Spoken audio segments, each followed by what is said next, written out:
Bonjour les troisièmes, aujourd'hui vous allez apprendre à calculer un angle dans un triangle rectangle en se servant de la trigonométrie. Donc la première partie sur la trigonométrie, c'était quand on avait un triangle rectangle, on connaissait un angle, une longueur, et on pouvait calculer les deux autres longueurs qui nous manquaient. Là on va faire l'inverse, c'est-à-dire dans un triangle, donc qui est toujours rectangle, ça c'est important, sinon ça ne marchera pas, vous connaissez deux longueurs et vous voulez calculer un angle. Alors, je vais vous montrer les étapes. Vous allez voir, ça ressemble à ce qu'on a fait avant. Donc, moi, je vous conseille toujours, comme pour la première partie, de savoir au départ ce que vous connaissez et ce que vous cherchez. Là, ce sera plus facile de commencer par ce qu'on cherche. D'accord? De manière générale, en fait, il faut que vous commenciez à écrire l'angle.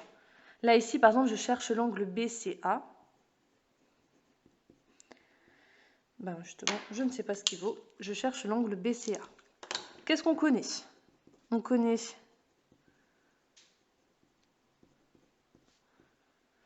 BC,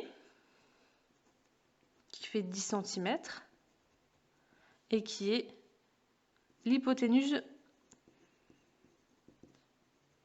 du triangle.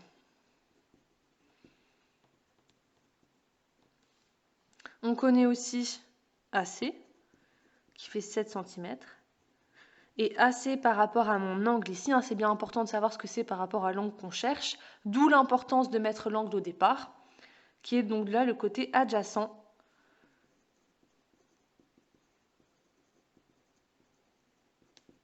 à l'angle BCA. Voilà, et on va écrire la formule trigo. Donc ici, on a un H et on a un A. Donc si je remets ici ce que vous devez connaître par cœur, Casoto 2HA, on va devoir prendre une formule où on a le H et le A. Donc là, il va falloir prendre le cosinus. Donc on applique pour l'instant. Cosinus de l'angle BCA, c'est égal à adjacent sur hypoténuse, donc AC sur BC. Comme pour la première partie, on remplace par ce qu'on connaît. Donc là, cos BCA, je l'aurais écrit parce que c'est ce que je cherche. AC, ça fait 7, et BC, ça fait 10. Voilà, là on est bloqué. Je ne sais pas si vous vous souvenez, nous la dernière fois, en fait, on connaissait ici l'angle et on cherchait une des deux longueurs. Donc on n'avait plus qu'à faire un produit en croix. Là, en fait, on cherche ce qu'il y a à l'intérieur ici. En fait, on cherche, vous savez, je vous avais expliqué que votre calculatrice, en fait, elle a enregistré, elle sait que pour un angle, je ne sais pas, admettons, de 35 degrés, eh ben, le quotient du côté adjacent sur l'hypoténuse, ça fait un tel nombre. Là, c'est l'inverse. On a le nombre et on veut savoir par quel angle ici remplacer BCA pour que, quand je fais le cosinus de l'angle là, ça me fasse 7 dixièmes. Du coup, là, on va devoir utiliser une autre touche de la calculatrice parce qu'en fait, on va faire le sens inverse. Donc attention, là, il ne faut pas calculer cosinus de 7 dixièmes. 7 dixièmes, ce n'est pas mon angle. Donc quand on va calculer un angle dans un triangle rectangle, on va utiliser trois nouvelles touches. Donc arc sinus, arc cosinus et arc tangente. Donc ces trois touches qui en fait sont sur les mêmes touches que sinus, cosinus, tangente, mais elles sont en jaune. Donc va falloir mettre seconde. Donc là, comme ici, nous on avait cosinus d'un angle qui faisait 7 dixièmes, on va donc utiliser arc cosinus. D'accord, vous voyez la logique, si ça avait été sinus de quelque chose, on aurait utilisé arc sinus, etc. Donc là, on utilise arc cosinus de 7 dixièmes. Fermez bien la parenthèse et vous n'avez plus qu'à mettre en égal. Donc du coup, l'angle BCA, il est égal à arc cos de 7 dixièmes. Et notre calculatrice, elle nous donne à peu près 45,57 degrés.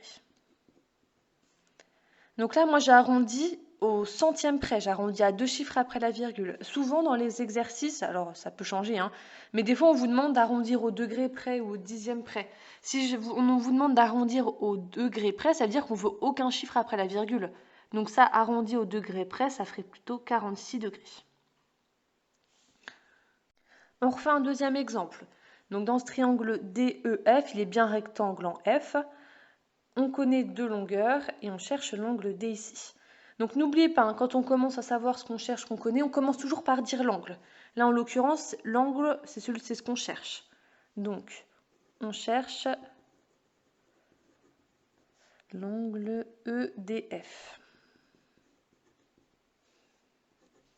On connaît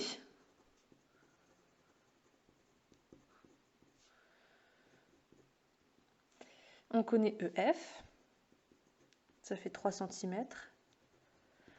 Et EF par rapport à l'angle D ici, c'est le côté opposé. Donc on connaît EF, le côté opposé à EDF.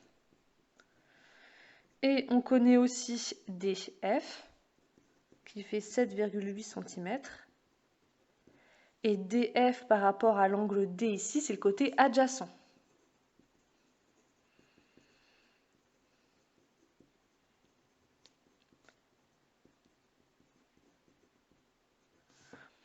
Donc maintenant, il faut savoir quelle formule trigo on va prendre.